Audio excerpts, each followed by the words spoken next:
Bonjour à tous et bienvenue sur Crypto Flash, la chaîne de l'actualité crypto. Aujourd'hui, nous allons parler d'une ruée vers l'or et d'un protocole en particulier qui est en train d'exploser. Grâce à ça, je vais aussi vous parler de Bitcoin. On va parler de finances décentralisées, d'exchange et d'intelligence artificielle. Pour ceux qui ne connaissent pas la chaîne, tous les jours le meilleur de l'actualité crypto, n'hésitez pas à vous abonner, à activer la cloche pour ne rien rater. Au niveau du cours des crypto-monnaies, regardez aujourd'hui, ça fait plaisir. Bitcoin 47 192 $, Ether quasiment 2500 $ plus 1%. BNB plus 0,5%, Solana plus 3%, Avalanche quasiment plus 8%. Bref, une bonne journée globalement pour les crypto-monnaies. Et je voulais faire un zoom sur un protocole qui est vraiment en train d'exploser en termes de TVL, de Total Value Lock, d'argent déposé sur le protocole. On parle ici d'Eigenlayer, ce protocole de restaking sur le réseau Ethereum dont le but est de faire travailler les Ethers pour venir sécuriser d'autres chaînes et offrir d'autres services grâce aux Ethers qui sont stakés. Le protocole est lancé depuis un certain temps en version, c'est même pas une bêta, c'est même pas une alpha, c'est juste une version où on peut venir déposer des Ethers et des Ethers stakés pour venir gagner des points. Parce qu'il y a juste des points à gagner, ils n'ont pas encore annoncé de tokens. Là, il y a plus de 6 milliards, presque 6 milliards de dollars qui ont été déposés. On peut voir sur DeFi Lama, on a dépassé les 6 milliards de dollars déposés sur DeFi Lama. Sur Eigenlayer, il faut savoir que les dépôts sur Eigenlayer directement sont bloqués maintenant. Ça s'est terminé hier soir, mais vous pouvez toujours déposer sur Eigenlayer de manière détournée, par exemple avec Etherfi. C'est un protocole qui existe, il y en a beaucoup d'autres aussi, il y a KelpDAO, il y a Renzo Protocol, il y en a plein d'autres. Donc sur Etherfi, vous pouvez toujours déposer et gagner des points. L'objectif en fait, et le pari qui est fait actuellement, c'est venir déposer de l'argent sur Eigenlayer pour obtenir des points qui devraient donner un airdrop plus tard, on ne sait pas quand. Et il y a beaucoup de gens qui sont en train de miser sur ça et qui sont en train de déposer. Parce qu'il faut savoir, l'argent que vous déposez sur Eigenlayer actuellement, il vous rapporte pas plus que des Ethers stakés, tout simplement chez Lido. Mais malgré ça, voilà, Eigenlayer a atteint 6 milliards de dollars de TVL. On a dépassé Uniswap, par exemple, en termes de TVL. On a dépassé Rocket Pool et plein d'autres projets. Il a la 5e place de tous les protocoles en termes de TVL, c'est énorme. Devant, on n'a plus grand chose. On a Lido, Maker, AV, Justland. Donc tant mieux pour le réseau Ethereum parce que ça va permettre d'avoir un concurrent au niveau des Ether stakés à Lido. Je pense moi que les divers liquid staking tokens qui ont été déposés sur Eigenlayer vont au final être convertis en le pur token de staking de Eigenlayer et ça va faire un concurrent de plus. Espérons que ça ne crée pas trop de centralisation et qu'il n'y ait pas par exemple 30% des tokens, 40% qui soient stakés chez Eigenlayer. Là, actuellement, on a déjà 10% de tous les liquid staking tokens, donc les LST, les ST, etc., qui sont déposés chez Eigenlayer. Personnellement, j'ai confiance dans cette nouvelle stratégie d'Eigenlayer pour pouvoir générer davantage du rendement avec les Ethers. Oui, ça génère plus de risques. Clairement, il y a toute une gestion du risque qui va naître et plein de protocoles qui vont naître autour de la gestion de ces risques parce que l'idée maintenant, c'est quels sont les protocoles que vous allez vouloir sécuriser avec vos Ethers stakés. Est-ce que vous allez opter pour tous les protocoles? Mais dans ce cas, il y a beaucoup plus de risques que vous ayez une pénalité, un slashing. On va voir. Pour l'instant, encore une fois, on n'est pas encore là. On est juste au niveau de déposer des tokens sur Eigenlayer pour espérer obtenir des points qui vont générer un airdrop. C'est une stratégie, on va dire, assez risquée parce que peut-être qu'il n'y aura pas d'airdrop, mais dans le pire des cas, si vous avez fait que déposer sur Eigenlayer, vous allez pouvoir retirer ensuite vos tokens. Vous pouvez d'ailleurs directement retirer les tokens d'Eigenlayer. Je crois qu'il y a une petite période de 7 jours maximum, mais vous allez pouvoir retirer les tokens. Et à côté de ça, il y a certains protocoles qui profitent de Eigenlayer et de ce qui est en train de se passer avec Eigenlayer pour faire un peu de spéculation autour de l'airdrop qu'il va avoir sur Eigenlayer. Et le protocole qui permet de faire ça, c'est Pendle. Pendle, c'est quelque chose qui permet de décorréler le jeton de son rendement. Et il y a des gens qui sont en train de parier sur le rendement, on va dire, qui va être généré par les Ethers qui sont déposés sur Eigenlayer et sur l'airdrop. En fait, c'est les gens qui sont en train de miser et de faire de l'effet de levier même sur l'airdrop Eigenlayer. Et le protocole qui permet de faire ça, le seul qui permet de faire ça, c'est Pendle Finance. Presque 1 milliard de dollars locked donc de TVL sur Pendle Finance, c'est énorme. Ça a explosé grâce au narratif Eigenlayer, clairement. Et surtout le airdrop, c'est juste vraiment pour spéculer sur le airdrop. Et le token Pendle, il a vraiment pris énormément sur le mois de janvier. Début janvier, on était à 1,36 $, là on est à plus de 3 $. Donc, la question maintenant, c'est qu'est-ce qui va se passer une fois que l'airdrop aura lieu et qu'il n'y aura plus de spéculation autour de ça? Est-ce que Pendle Finance va trouver un autre cas d'usage ou va revenir à son niveau précédent de TVL? C'est tout le sujet, mais je pense qu'il y a un réel intérêt à ce protocole de Pendle Finance. Il y a un marché et les gens veulent miser sur le yield ou des divers airdrops ou pas, juste le yield de staking d'un token. Donc voilà, personnellement, moi, ça m'intéresse beaucoup tout ça. J'ai clairement mis des choses sur Eigenlayer. J'ai une partie de mon capital sur Eigenlayer parce que j'y crois vraiment beaucoup. Je pense que ça sera un airdrop très intéressant. Et dans le pire des cas, ça me fait des ethers stakés. De toute façon, ils étaient déjà stakés.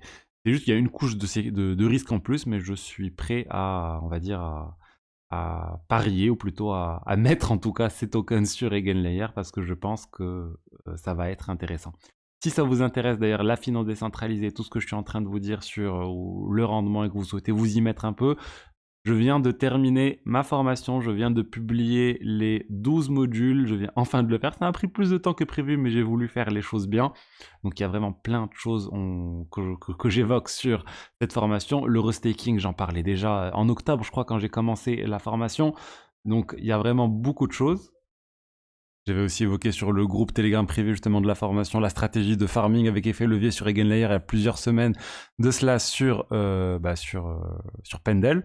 Et là, il y a 10% de réduction. Vous mettez Reduc 10 pour avoir les 10% de réduction. C'est valide 7 jours. La formation est ouverte. Il y a vraiment beaucoup de choses. 65 vidéos, plus de 6 heures de contenu. Et surtout, il y a une séance de coaching de 30 minutes que je vous offre avec moi pour les sujets que vous voulez, que ce soit technique, accompagnement, réponse à des questions. Il y a aussi le groupe Telegram avec des alertes, des nouvelles opportunités aussi que je trouve justement en direct. Et surtout, de nouvelles vidéos chaque mois. Il y en a 65 et tous les mois, je vous fais de nouvelles vidéos sur des innovations, sur des sujets que vous allez à me proposer aussi, sur des autres écosystèmes pour générer du rendement. Donc le lien est dans la description. Si vous voulez vraiment découvrir la finance décentralisée et génération de rendement avec vos cryptos, je vous invite à vous inscrire. Ensuite, je voulais vous parler du Bitcoin et de l'ETF, des ETF plutôt Spot Bitcoin qui ont atteint 200 000 Bitcoins sous gestion. C'est énorme et c'est surtout en excluant Grayscale. Grayscale qui avait déjà énormément d'actifs sous gestion avec le fonds GBTC.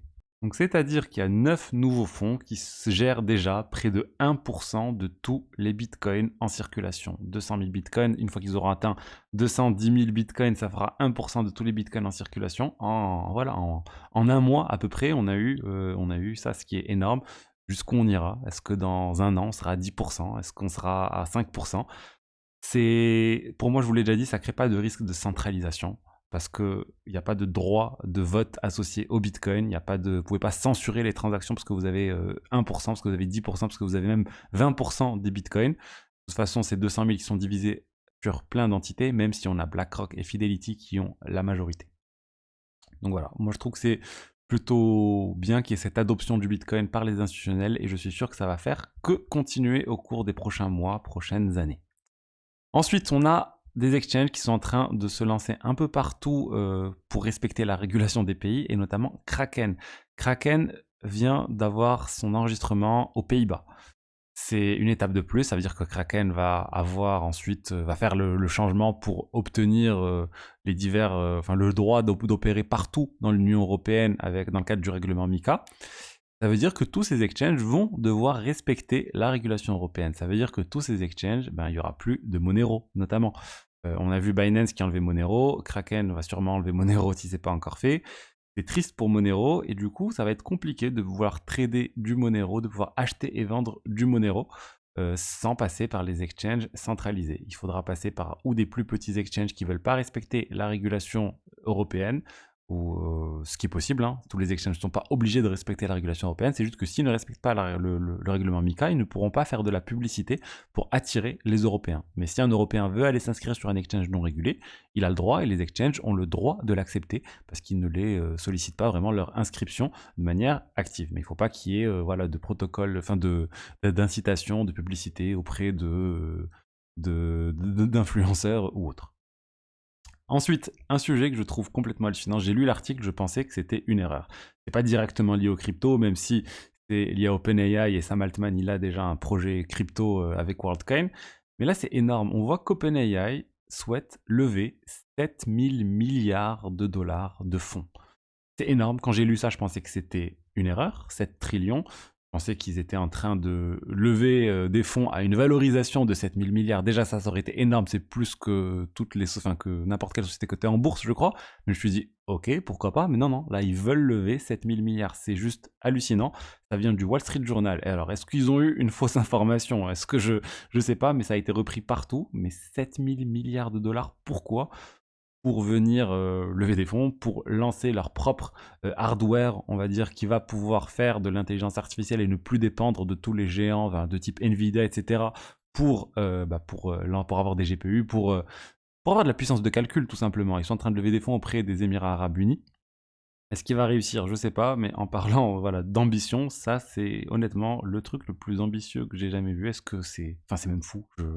S'il arrive à lever juste 10% de ça, ça serait hallucinant. S'il arrive à lever 700 milliards de dollars, ça serait complètement hallucinant.